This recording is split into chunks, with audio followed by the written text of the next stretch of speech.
77 failed emergency calls. 11 days lost in the wild. 90 unexplained photos taken in the dead of night. The official report calls it an accident, but the forensics suggest a darker reality. Why did the battery usage change drastically on day 5? And why was the only missing file on the camera deleted manually on a computer? Welcome to the tragic story of Kris Kremers and Lisanne Froon. Netherlands, 2014. Kris Kremers, 21, and Lisanne Froon, 22. They weren't just best friends. They were the embodiment of their early 20s at its most vibrant, ambitious, full of life, and craving to see the world. To prepare for their fateful trip to Panama, they worked together at a local cafe, saving every euro to trade for 6 weeks of volunteering and Spanish lessons. Lisanne, tall and composed, held a degree in applied sciences. Kris, an artistic soul, was outgoing, with eyes that sparked with curiosity. In the photos taken at the airport, they are beaming, completely unaware that this was a one-way journey. On March 29th, they landed in Boquete, a misty town nestled at the foot of the Baru volcano. A place so peaceful that people often forget the line between a tourist paradise and the emerald abyss of the jungle is only a single step away. Due to a sudden delay in their volunteer program at the school, the girls decided to fill their unexpected free time with a hike on the morning of April 1st. They carried a blue backpack, a Canon camera, 2 phones, and the absolute belief that they would be back by dinner.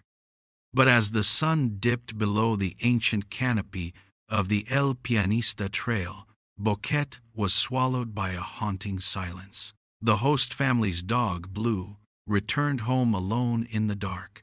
As for Kris and Lisanne, they had vanished into another reality, one where logic no longer exists.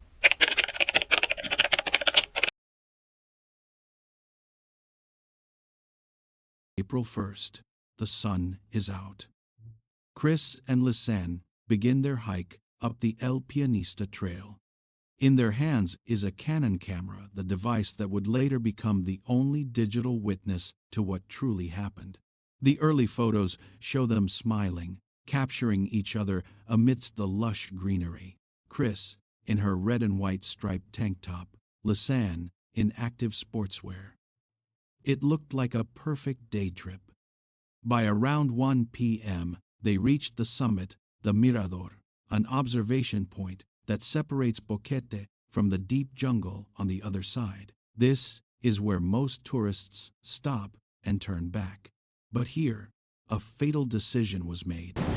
Instead of returning to town, they crossed the ridge and ventured deeper into the back of the mountain, into a primary forest reserve, a labyrinth of steep ravines and suffocating vegetation. The subsequent photos reveal a stark change in terrain. Gone are the flat trails, replaced by deep gullies carved by erosion and slippery stream beds. The final photo of Kris, numbered #508, shows her crossing a small stream, her face no longer carrying that radiant smile. There is something in her gaze, a hint of confusion, or perhaps the first traces of fatigue. Just 2 hours after that photo, at 4:39 p.m., the first attempt to contact the outside world was made. From Kris's iPhone 112, the Dutch emergency number was dialed. 12 minutes later, from Lisanne's Samsung, 911 was called. Both calls failed. Signal 0. In the heart of the vast emerald wild, these 2 young women realized the terrifying truth: they were no longer tourists. They were being hunted by the silence and the unforgiving landscape of Panama.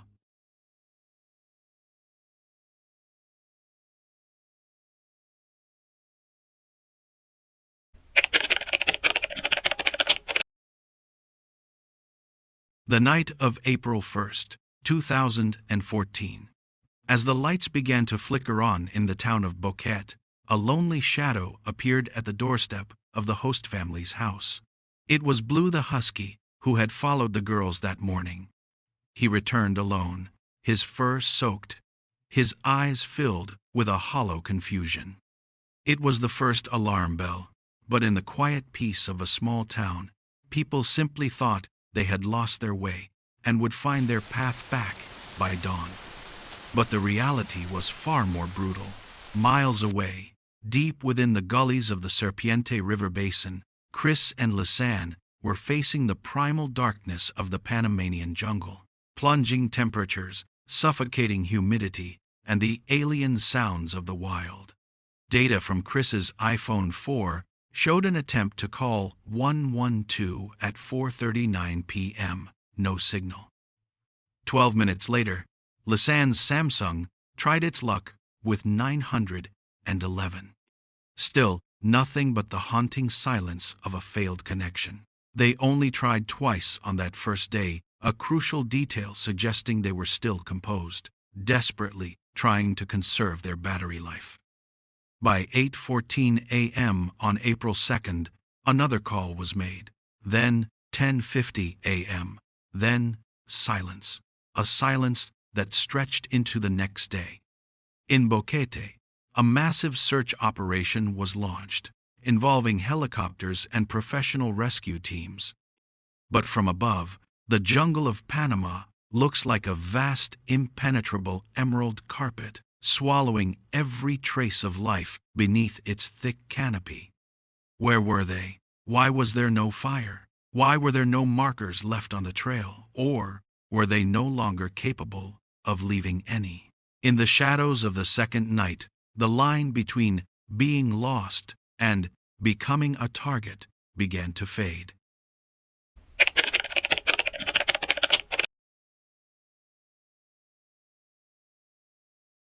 Take a look at this watch.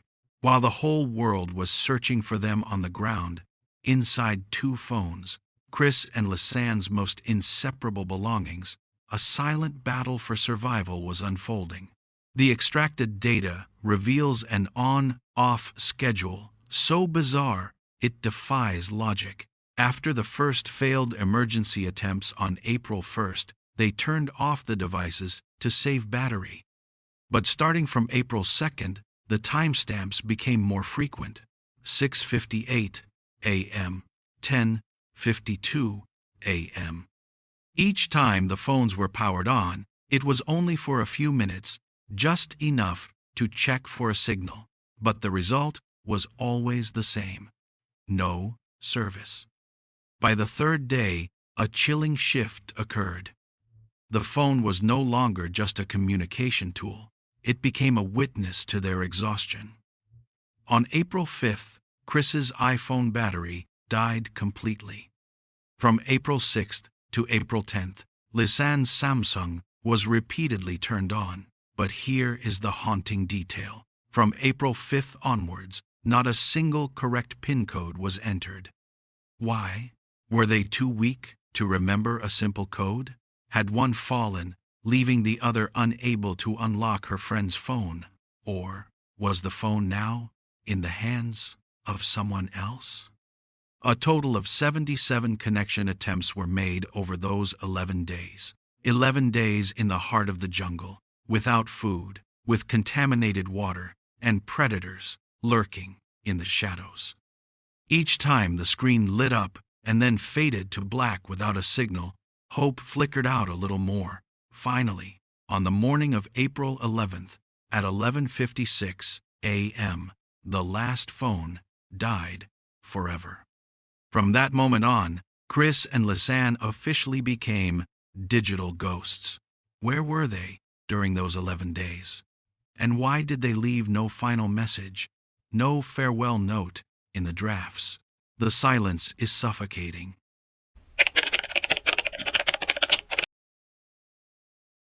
June 2014. 10 weeks since Kris and Lisanne vanished. An indigenous woman from the Ngebe Bugle tribe was walking along the banks of the Serpiente River when she spotted a strange object wedged between the rocks. It was a blue nylon backpack, the very same one the girls had carried on April 1st. But here is what sent chills down the spines of investigators. The backpack was found in a remote area, several days' hike from where they were last seen. And despite spending 10 weeks in the brutal Panamanian rainy season, the backpack appeared remarkably clean, dry, and suffered no significant damage. Inside was a treasure trove of data: 2 pairs of sunglasses, some cash, passports, a water bottle, 2 phones, and most importantly, the Canon camera. Everything was neatly packed and bone dry, as if it had never endured a flash flood or the relentless humidity of the jungle. How could a backpack drift through violent waterfalls, smash against jagged rocks, and remain in such perfect condition? Had it been there for 10 weeks, or was it recently placed at the scene to redirect the investigation? The Canon camera inside held 90 photos, all taken within a few hours in the dead of night. These photos aren't just clues, they are a puzzle that defies every boundary of logic. Are we looking at the traces of an accident, or a sophisticated staging from the shadows? The night of April 8th, 1 week after their disappearance, in the suffocating darkness of the ancient jungle, the Canon camera suddenly wakes up. From 1 a.m. to 4 a.m., it operates relentlessly, capturing 90 photographs. On average, every 2 minutes, a camera flash tears through the night. But when you look at them, you find an absolute void. No faces, no recorded cries for help. Only fragmented pieces of a nightmare. A moss-covered rock, a branch draped with red plastic scraps, pieces of toilet paper placed on boulders, and the most haunting image of all, the back of Kris's head, her strawberry blonde hair looking remarkably clean and brushed.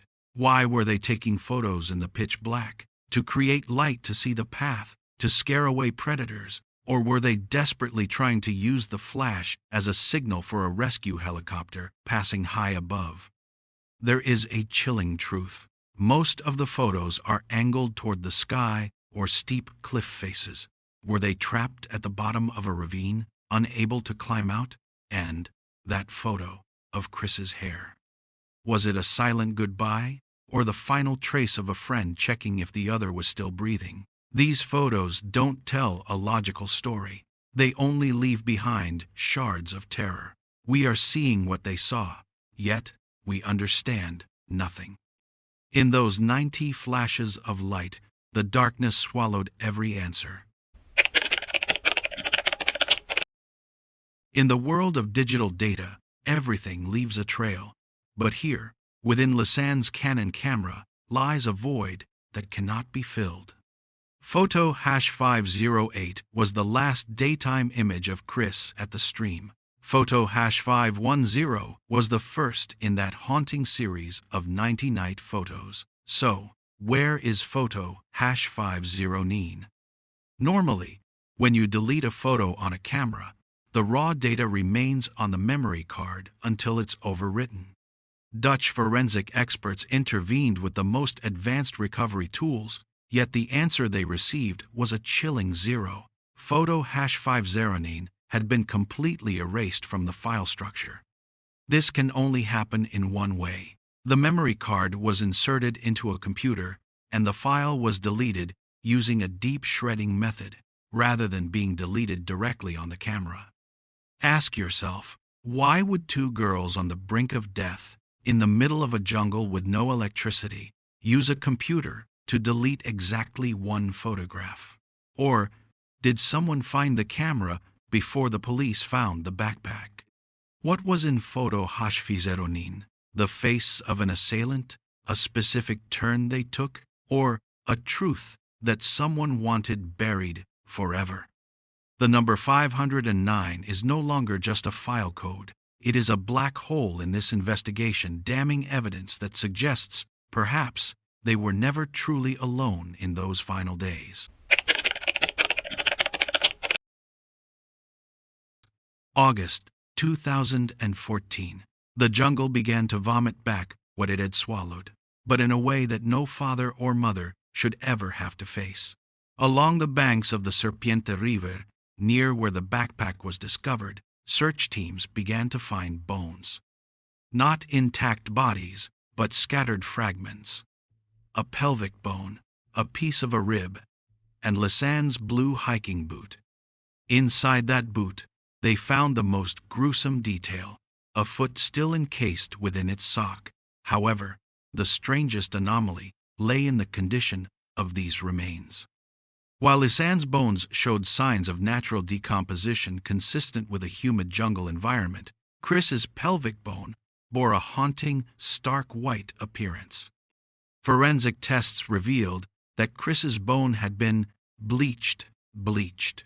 This typically only occurs after long-term exposure to direct sunlight or through treatment with chemicals like phosphorus. But how could a pelvic bone, buried under a dense jungle canopy and soil, remain so pristine and white after only 2 months? There are too many missing pieces. Why were the remains scattered over such a wide area? Was it the current of the river, the work of scavengers, or something far more sinister? As the DNA confirmed the identities, the search for survivors ended, and a much darker investigation began. The jungle had kept the girls, but it only gave back the fragments that didn't tell the whole truth.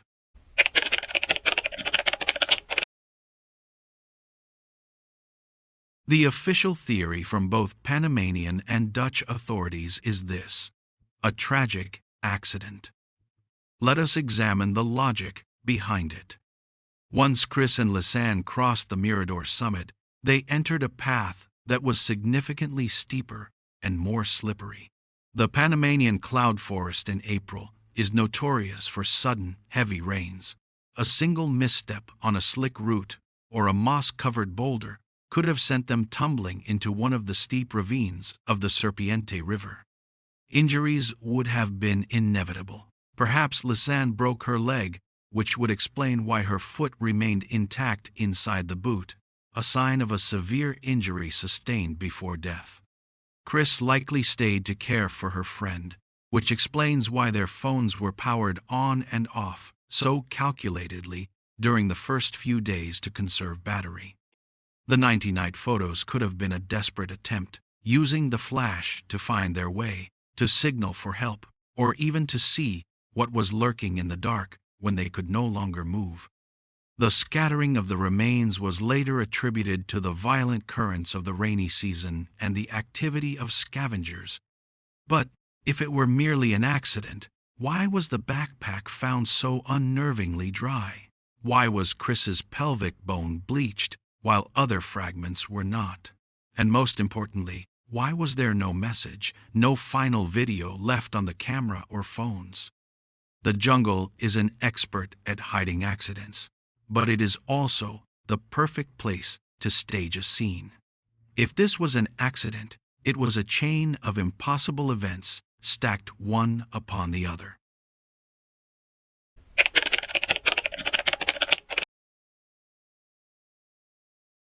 Why was photo #509 erased using a computer? Why was the backpack so unnervingly clean after weeks of jungle storms? The answer might not lie in nature, but in someone who was in that forest with them. Boquete, behind its idyllic beauty, hides security shadows that few tourists ever see. There are reports of local criminal gangs and other unsolved disappearances. Note this detail. Inside the girl's backpack, the cash remained untouched. This rules out a typical robbery. But if the motive wasn't money, then what was it? Some theories suggest Kris and Lisanne inadvertently stumbled upon a gathering of local youths or smugglers. A leaked photo, though unverified, shows two girls sitting by a stream with two unidentified men. These men, along with the first tour guide who reported them missing, all died under mysterious circumstances in the following years, a coincidence that stretches the limits of logic. If there was a perpetrator, he was calculated. He could have held them for days, using their phones and camera to manufacture a fake timeline of them being lost. The bleaching of Kris's pelvic bone could have been an attempt to destroy DNA evidence or traces of a sexual assault. We are facing a labyrinth. Someone may have returned the backpack and the remains to locations where they were easily found by police, a way to force the case to a close. In the heart of the ancient jungle, humans are sometimes more terrifying than the wild animals or the deep ravines.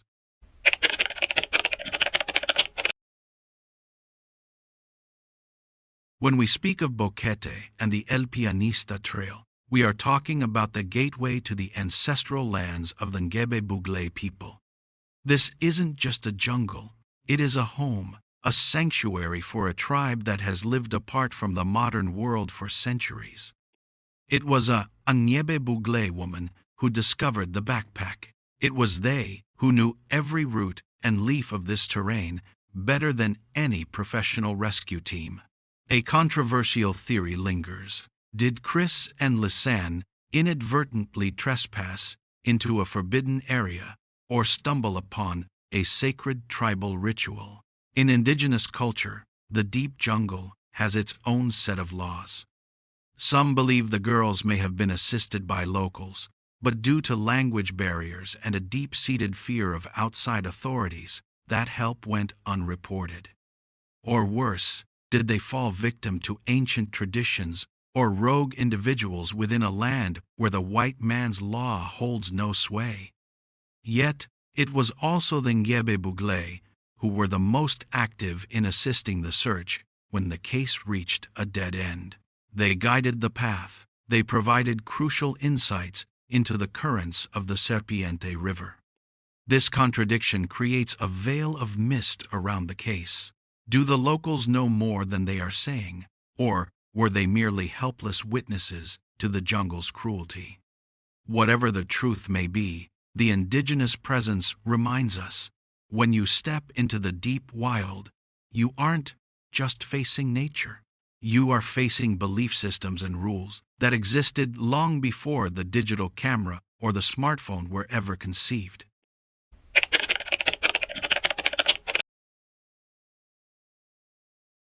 The file on Kris Kremers and Lisanne Froon must finally close, but the questions will forever remain in the heart of the Boquete wilderness.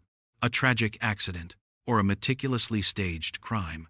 Perhaps the Panamanian jungle is the only entity that holds the full truth, and it has chosen to remain silent forever. This story isn't just about digital clues or bleached bones. It is a reminder of human fragility against the grandeur of nature and the dark corners of existence. Kris and Lisanne passed away in the prime of their lives, leaving a void that can never be filled. I am Mrs. Mysteries' story. Thank you for turning these pages with me. Remember, the darkness never truly vanishes. It only waits for someone brave enough to shine a light. Farewell, and always be wary of the paths you choose to walk.